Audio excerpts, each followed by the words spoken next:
Good evening and thank you for being with us. My name is Leah Muli and this is Monday Special. Now, the terrible truth at the kernel of any child's death is that we as human beings find it almost impossible to make sense of it. It goes almost against every grain in our psyche. It's not the natural order of things, and we know it's not how the world was meant to be. My panel in the studio tonight share their stories having experienced this incredibly painful loss, and we also invite you, our viewers, using the SMS number 22422 or hashtag Monday Special KE to share with us your experiences, if you've been through the same, or if you know someone that has been through the same experience. With me in studio tonight is Wanjiru Kehusa. She's here with us. She started and runs a support group program Still a Mum. Thanks for being with us, Wanjiru. Also with us, we're joined by Elsie Mwangi Mutisia. She's a grief and bereavement counselor. Thanks for being with us, Elsie. And we're also joined by Grace Sylvia Akinyi, who is an entrepreneur and is with us tonight. She'll be sharing her story with us also. Thanks for joining us, Grace. Okay, so I'll start with you, Wanjiru, just going back to your personal story before we get into Still a Mum. Exactly what happened to your child? Well, it was a really difficult period, but in 2013, my husband and I lost our daughter.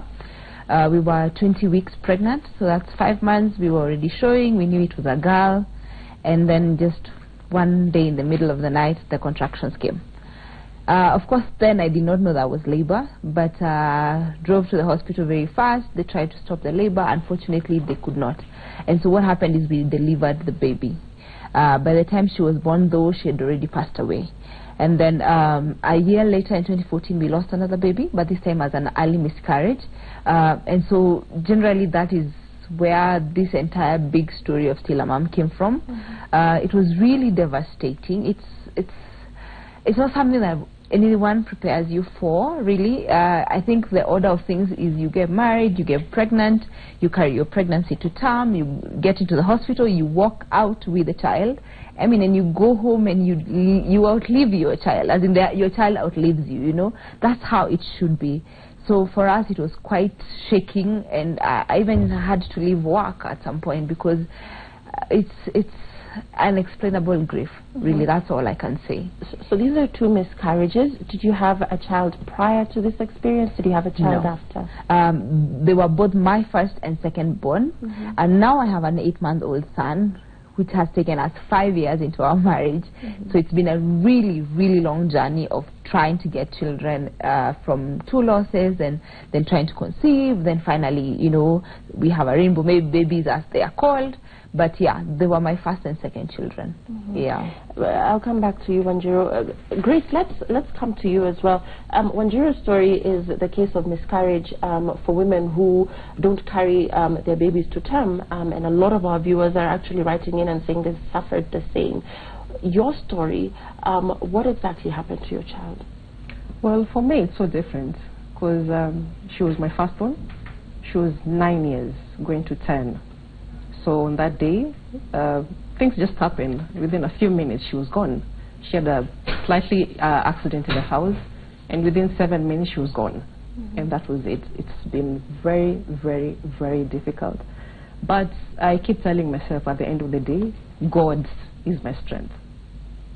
Let's talk about the immediate reaction to finding out that your baby is no more. A lot of us as parents believe that we're supposed to outlive our children, that no child should die before their mother or their father. What was your immediate reaction at finding out that your child was no more? Well, how can I put it?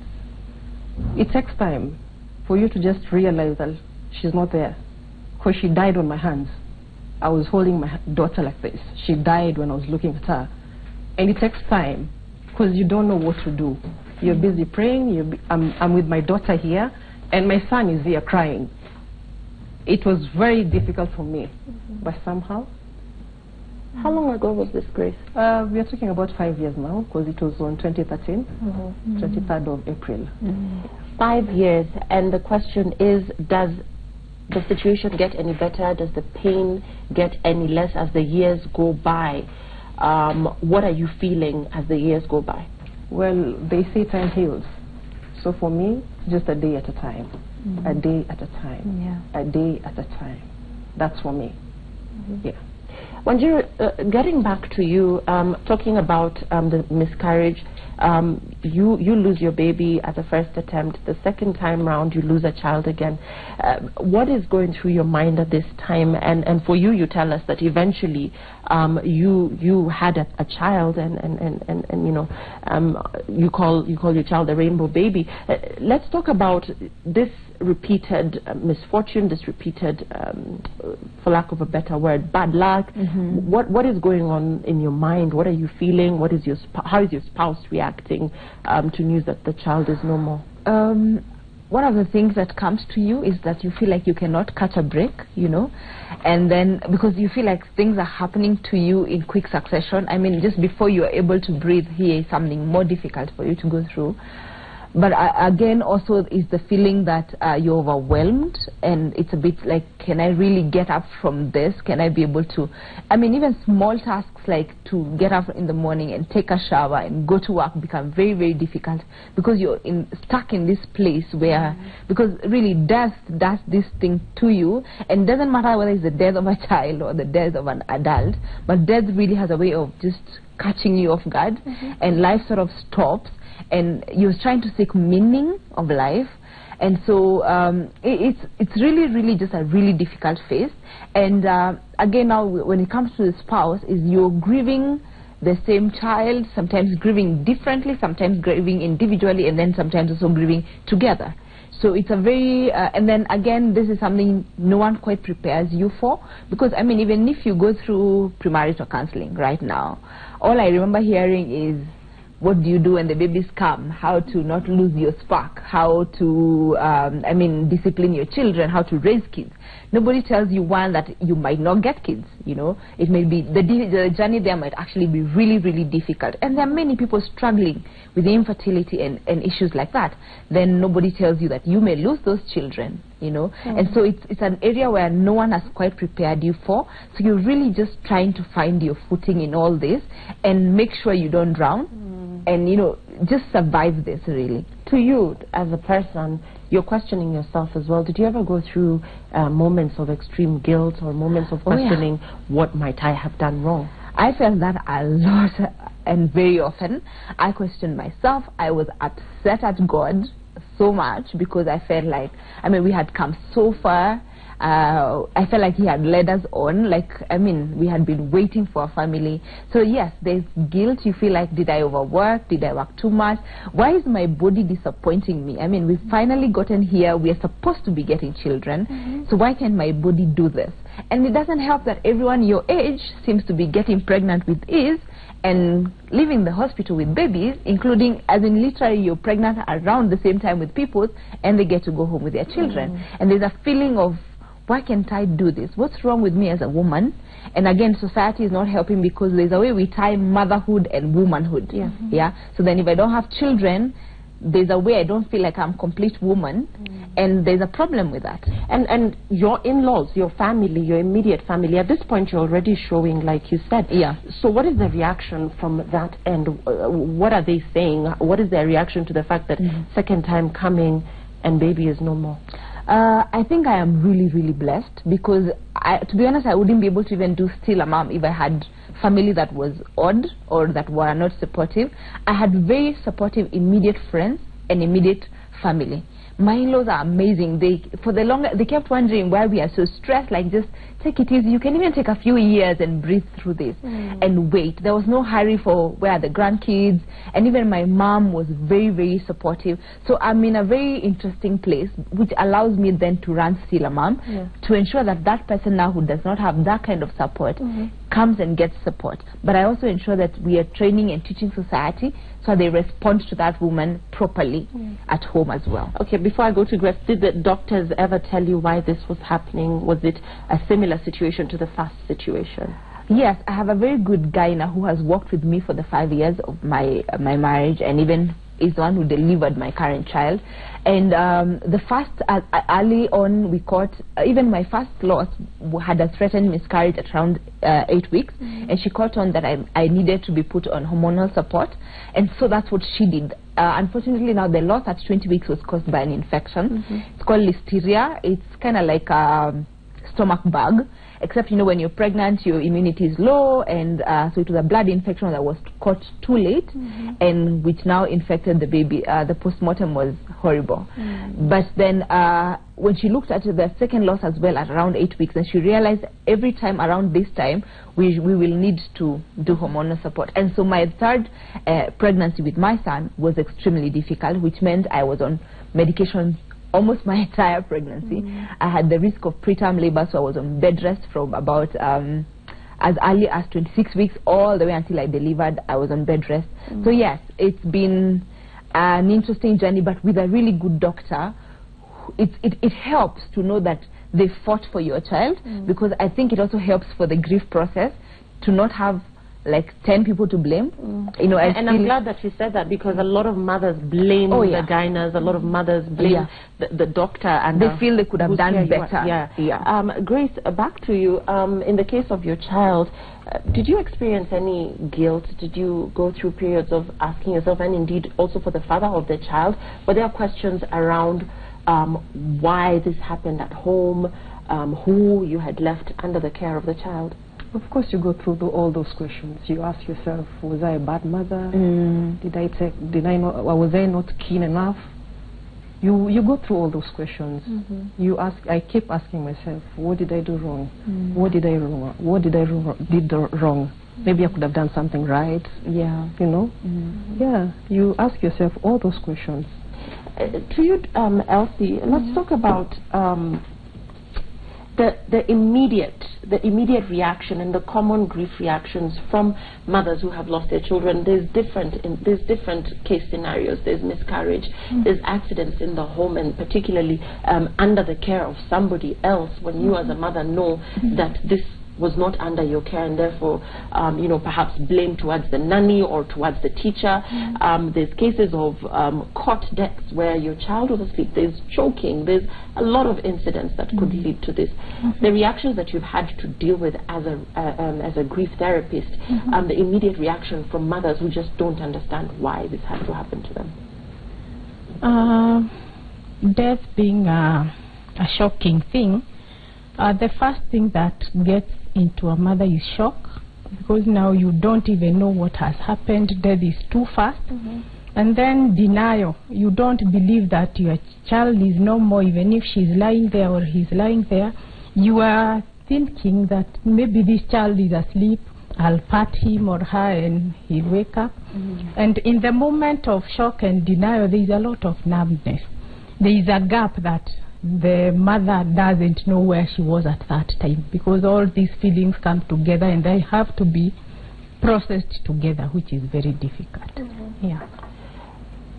And let's talk about, you know, support groups. Grace, for you at this time, and I'm taking you back to when you're asking yourself these questions and you're going through this intense pain. What did you find extremely insensitive or offensive about some of the things that people would offer in terms of words of encouragement, or some of the things that people would advise you to do as you walked this path of healing?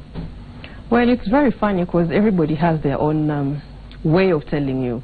Somebody will come and tell you, no, you should have done this. Oh, no, do this. This will help you heal. People are very, very funny, because I remember one time when I was at work, and I had a very, very good boss. Very, very amazing woman. But when I came back to work after I lost my baby, and she was busy explaining to my clients like what really happened, and I was very upset, like really upset. I mean, how can you say such a thing and yet you're not even there? So for me, it really hurt me, and I had to tell her off, like, no, there's no way you're going to explain to people what happened, because you're not there. So some people can be very, how can I put it, they can be very mean without them knowing. Like for her, she didn't know she was hurting me, so I had to go and tell her. Yes. For you, it's a suggestion that that pregnancy loss is not legitimate loss. because it could even be 8 weeks pregnant, and so it's not showing. People may not even know that you were pregnant. So we sort of think it's small grief, or I mean, it's not really death. And what we tend to tell people, and this happened to us, is one, you guys are young, you will have many children, and to try and explain to people that this was a child, and even the one I have now is not that person. They will never replace them. And even right now when I go to hospital or wherever, or sometimes I'm asked, so how many kids do you have? How do you start to explain that this is my third born, you know? Because people imagine that, I mean, we move on so fast from child loss, and I try to tell people, now imagine if I lost my mom or a brother, or I mean, or a spouse, or you wouldn't be telling me half the stuff you're saying now. Like, you can't tell me I will get another mother. So why is it that a child or a pregnancy is belittled that much? And the problem with that is we sort of tend to rush people through the grief process. You're wondering, it's been 2 weeks, why is she fasting? It was just a pregnancy, but it was just 8 weeks. And what we forget is and this is what I have come to learn even with my work with Still a Mom for the last 4 years, is each loss is so different and has such a different set of circumstances. It could be 8 weeks of pregnancy that they lost, but they've been waiting for 10 years. You can't tell them off. Or it could be 8 weeks after IVF, you know, or this could be their 4th loss. So there's a way we need to be a bit cautious in what we tell people, and even the well-meaning stuff needs to be filtered first. And I'd rather we be there for people more physically, more practically, because I have answered that question a lot. How do you help somebody who's lost a baby? No, it could even be going to the hospital and helping her with the process. Some of these procedures require, some of these losses require theater procedures, or if, like now in the case of a stillbirth, I may be required to wait for labor to kick in to deliver that child. What you can do is go be there, do the paperwork, sit with them through, if they need to go to theater, ensure that when they get out that you're there. You know, like practical ways to help. If when you do visit, go fix lunch. You know, they just got discharged. I mean, literally all they did is they probably even went through labor. They can't be cooking for you tea. You know, so just be there physically and in practical small ways that speak volume. If there's a funeral, can you imagine she can't even begin to think what she will wear? You know, so help her make some of those decisions, as opposed to filling the room with words. Those end up being more hurtful. Well, and Kenyans, we love to talk. Grace, to you, the impact of this experience on let's talk about the little boy in the house at this time, who is also aware that there's a lot of grief within the home. You know, his sibling is no more. The impact of this on the other child, and how you or your support system dealt with this situation for the other baby. Well, I come from a very strong family. When I talk about strong family, my mom, my sisters, my brothers, my grandma, very strong family. So they were there for me, there for my son. And the reason why I had to wake up and realize I need to move on was my son. Because he was there looking at me. He was only 4 years, and he's looking at mommy. So every time I cry, he cries. Because they're just the two of them, my son and my daughter. And they're very close, very, very close. So I'm here, left with my son. I don't know what to do. I'm crying, wishing my daughter was here. But yet I have a son. I have to look after this boy. So my mom has been very, very supportive. In fact, my entire family, from my in-laws, they've been supportive. And my son right now is 12 years old. Big boy, talks about his sister and all that. Because he had to go all through the session of counseling. No, he's okay. He's okay. But I had to be strong for my son. I had to be very, very strong for my son. Yes. Elsie, going to the father, the man in this situation, let's talk about gender differences in grieving with moms and dads. Because as women, and I had a talk with some gentlemen in studio last week, and you know, men are conditioned to be tough, and for them they internalize pain, and they might be hurting, but it's not really as visible as it is for the women, and therefore for the women perhaps the healing process is faster. for the men, just very briefly as we touch on them, because there's some who are watching who are going through this, either may not be as supportive to the woman in this picture because maybe of blame factors, or just because they're also hurting and just don't know how to be there for this woman who has lost her child. So a word, having interacted perhaps with men as well, for them, how do they deal with such a situation? Men and women, we process things differently. In this case, we are talking about loss, and men deal with their issues logically, while as women we deal with these issues emotionally. So now for a man, talking about a loss may be very hard, because African men mostly, they are hard-skinned, so to say. And most of the times when I'm talking to mothers about how the husbands are dealing with the loss, they talk of, every time I want to discuss this loss with him, he walks out on me. But then we try as much as possible to make these women understand the difference in processing this loss, because many times the man would want maybe to discuss a job, something he loves doing, and in the process the issue of grief comes in. But when we start talking about the loss with the man, he goes off. When we are able to understand how he will go through it, maybe he's talking about his ball games and all that. In the process of the ball games, we'll be able to catch him at some point and go through the loss. I want to just get some of the reactions we are getting. Somebody here saying it's painful to lose a baby. I had 2 miscarriages and also lost my firstborn daughter of 8 months in 1997. It seems like yesterday. I still feel pain even after 20 years. I still cry. This is Priscilla from Eldoret. Somebody saying, oh mothers, we are strong. I lost my daughter in a foreign country where I had taken her for treatment. She suddenly left me alone with no one at least to hug me. I felt dead also. I thank God I survived and made it home. It's very difficult. This is Jane. I lost 3 pregnancies. This is somebody else before I could have my son. It's very painful. The memories are still fresh. And you know, there's so many, but let me just take one more. Thank you for airing this program. My nephew just lost a baby boy in December through choking. Dealing with loss is difficult, and this is very helpful for me to offer support. Elsie, let me come back to you.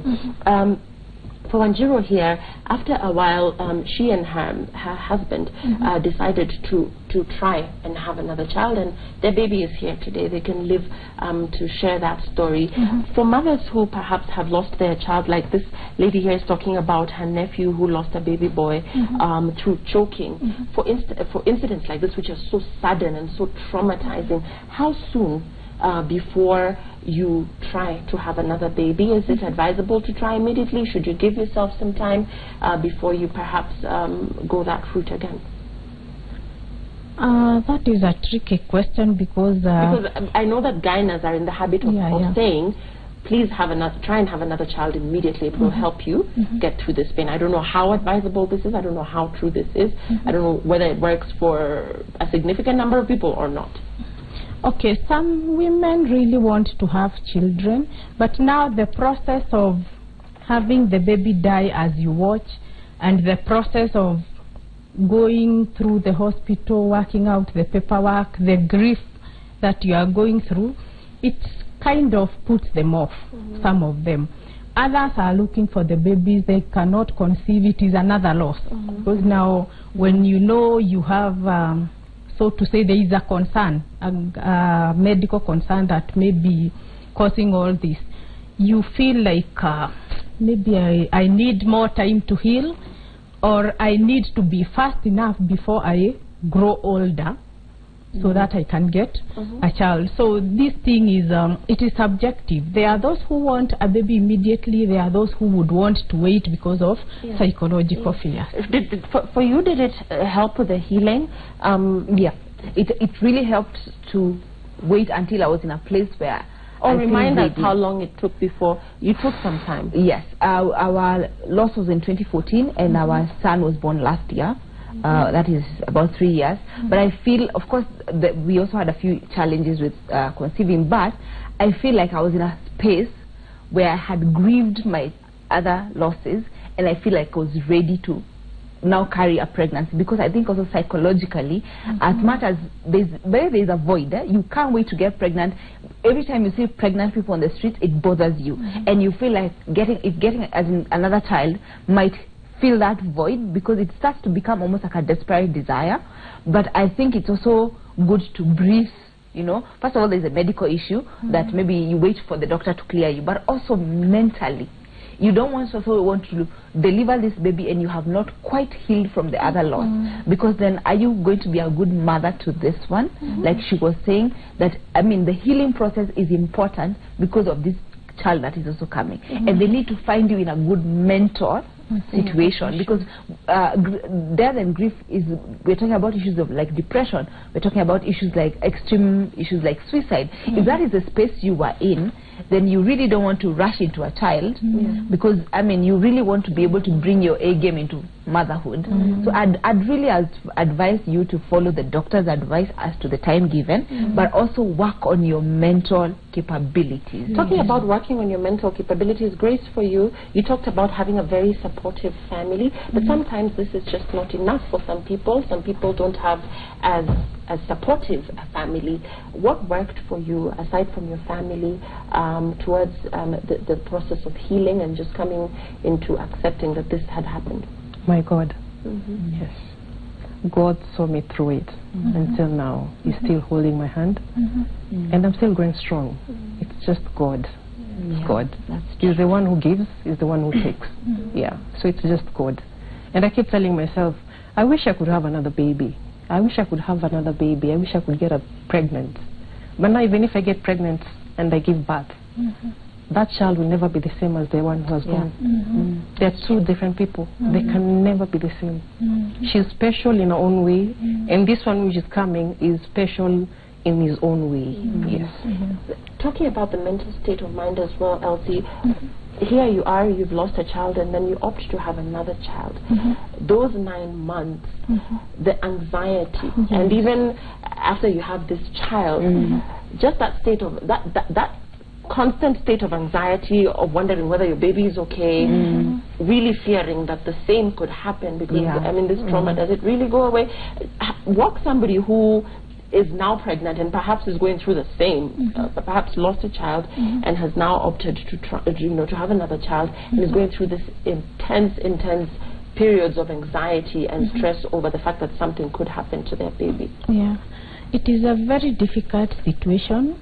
It is a very anxious moment, but as still a mom, we try as much as possible to talk to these women, let them share their past story, so that we can now help them walk from the past story to the current one in a way that the anxiety will not affect the pregnancy. Because there are so many other things that can come up when a mother is pregnant, anxious, and all those depressions and all that. So it is very hard for a mother to be pregnant with all those normal issues of pregnancy with these others from a past loss. So these anxieties can lead to high blood pressure, which then can lead to another loss. So we try as much as possible to let them share, learn from others. We walk them through if they need a one-on-one counseling, and if they want support for their spouses, we also help them. So a lot of women are saying that this grief is unbearable, it doesn't really go away, and from what I'm getting is that there's not enough support. These mothers don't know where to go. Wanjiru, for you started Still a Mom. Talk to us about the motivation behind this and what this program is all about. What happened is, after my second loss, I started to look around to see whether there are support groups for this kind of loss. I found one on Facebook, but I couldn't find one that was meeting like physically.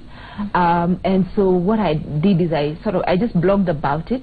I had a blog at the time and shared my story and got a lot of feedback from people. And Still a Mom literally was born from coffee dates. What I would do is, because I'm not a trained counselor, I would just sit down and listen to these women, because I think half the time, knowing that you're not alone, it was not your fault, this stuff happens to other people as well, and just telling them how I managed to keep going even after my losses. So and some of these people, because they do not have very good support at home, just need to hear that their grief is legit and to have somebody who listens to them. So Still a Mom comes from that place of reminding them that you're still a mom, even if you do not have your child with you, even if they stayed for only a short period of time. And so what we do is we offer support to this mom, and we also do to dads, and then how we do that is we do one-on-one counseling, we do couples counseling, sometimes we even just do dad alone. Does somebody have to come to you? Do you go to people? We go to them as well, because we do, like even on Facebook, we are doing a lot of referrals at the moment. People have begun to discover we exist. So every now and then somebody will actually inbox me and say, a friend lost a baby, here is her phone number, give her a call. And so we also do support groups, like physical support groups that she runs. And what we do is, it's sort of like an AA setup where we sit with a number of women, and we have her, and she runs the group sessions. And for those who are not able to come for the physical group, we use technology, so we use WhatsApp. So we have a WhatsApp, we have several, like at the moment we are running about 4 support groups right now, and we add her into the groups, and she runs the same sessions that are happening. Physical groups also happen on the WhatsApp group. The idea is really to take them through a period of healing, and I'd like to respond to those moms that it really does not quite go away. And even as Still a Mom, we don't promise to fix you, because we can't. All we're trying to tell you is, here is how you go back to life with that scar, because it sits with you. You're never going to never have been pregnant, or you're never going to be at you never had a daughter. I mean, we can't take you back to that time, so we can't quite fix you. What we can show you is that this scar will stay with you forever and ever. Sometimes it will itch and it will pain a lot. Other times you are allowed to remember them fondly. You are allowed to also go on with your life, loving your other child and being happy and not being guilty forever. So that's the kind of support we offer, to show you that indeed time heals, but here is how you can go back to work. Where can you be found? How can people find you? We are on all social media platforms at Still a Mom, and on Twitter at Still a Mom Kenya. Our office is also in town. We are in Ajip House, 4th floor. Our office is just branded Still a Mom, really. And we also have a helpline number that we usually use, and if it's okay, I can just give it here. It's 0743 708 336. If you text that again, 0743 708 336. So if you SMS or call, we will ensure that you're put in a support group. We will actually call you, find out exactly what are your needs. Do you need a one-on-one? And even during the support group sessions, she's able to identify somebody who may need a little extra on the side. So we're able to assess, and we put you in the proper group, or we have the one-on-one session. Do you charge? Is this something that will cost somebody? For the support group sessions, yes, we charge a small fee that caters for the materials, paying of the venue, and it's actually just 500 bob a session. And then what we have done is, because she's also a trained counselor, the one-on-one session, where other counselors usually charge around 4,000 for one-on-one sessions, we have requested her to subsidize for us for the one-on-one sessions as well. Okay, and as we're going to close, to you, Elsie, she touched on the acceptable time frame for healing, how society will pass judgment and say, why is this person still in this frame of mind? I mean, this happened years ago. So, to that mother who perhaps, and a lot of our viewers are actually talking about incidents that happened 20 years ago, 15 years ago. They're still in that space. Does this pain ever go away? When does it get better? There is no prescribed time, because we are all different and we process things differently. It depends on so many things. There is the gender differences, the kind of support you have, if you have had another loss before. If the past one was not processed, the current one becomes very hard. So when you look at all those things surrounding the mother who is grieving, it is not really definite how much time we can prescribe to this person. You can grieve for 5 years, you can grieve for 20. It is a whole long process. Healthy coping mechanisms, in terms of photos, birthdays, how to keep this memory alive. Would it be safer to perhaps do away with anything that reminds you that this child once existed? Is it healthier or safer to embrace for the children that were actually there and actually had clothes, photos, had birthdays to celebrate, had friends, how to, you know, go through the years in remembrance of this child? As the two mothers have said, there was that attachment between them and their children, and this is something that will never go away. You had a child, and that is a fact, and that means that the attachment will live for you for the longest time. That means that the day you know your child was born, that is his or her birthday, which will always remind you that you had a child and this is his birthday, this is her birthday.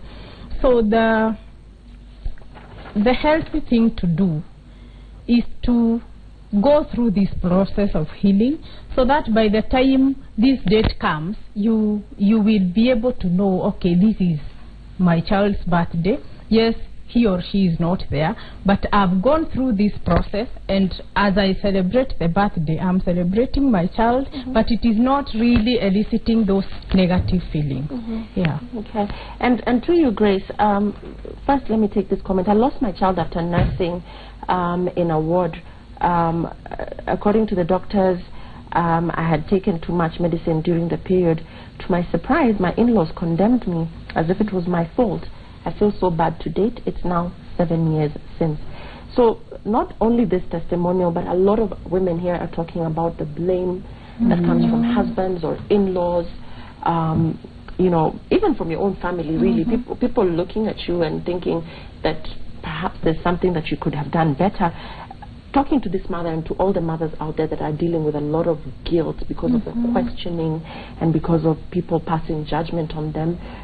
Grace, for you, year after year, apart from religion, which you say has played a major role, and a support group, which is your family, for you as Grace, what would you say to this mother who is out there still going through this condemnation, still asking herself a lot of questions around the death of her child?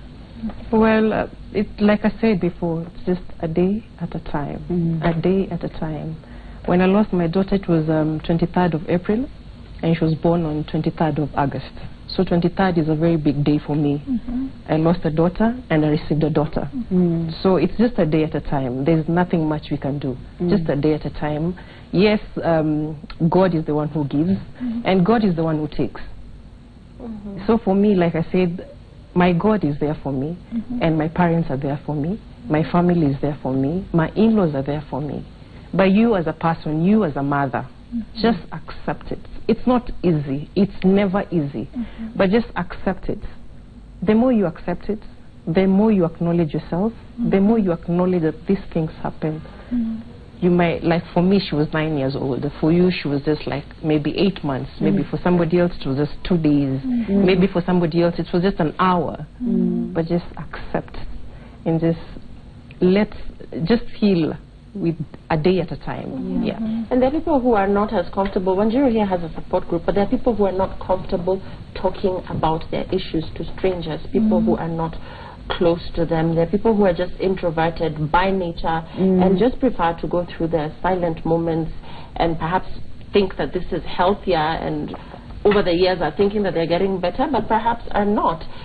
Would you advise somebody to perhaps go through what works for them, or do you think it's important to reach out for help? For me, I think you should go for what works for you, not for what people think will work for you. Go for what you think will work for you, something that you're comfortable with. If you feel like you want to talk to somebody, go ahead and talk to somebody, because talking also helps. So if you feel like you need to go out there and talk to somebody, maybe somebody listen, maybe it's your mother, maybe it's a counselor, maybe it's an auntie, maybe it's a friend, please open up. Open up. It's very important for you to just talk and let it out. Safe to stay silent, safer to seek help? Both are safe depending on the individuals, but it is safer to seek help. And for you, your thoughts on the same? I think I'd rather seek help wherever you're most comfortable, but don't drown alone. We all have, even the most introverted has that one person they go and they pour their issues to. If that's you, then do that. However, I think we also need to change our perception towards counseling in Kenya and generally in Africa.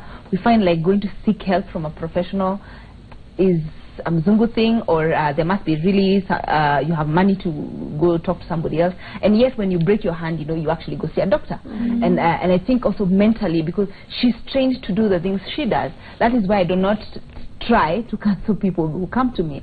I'm not trained to do that, and I'm very clear about it.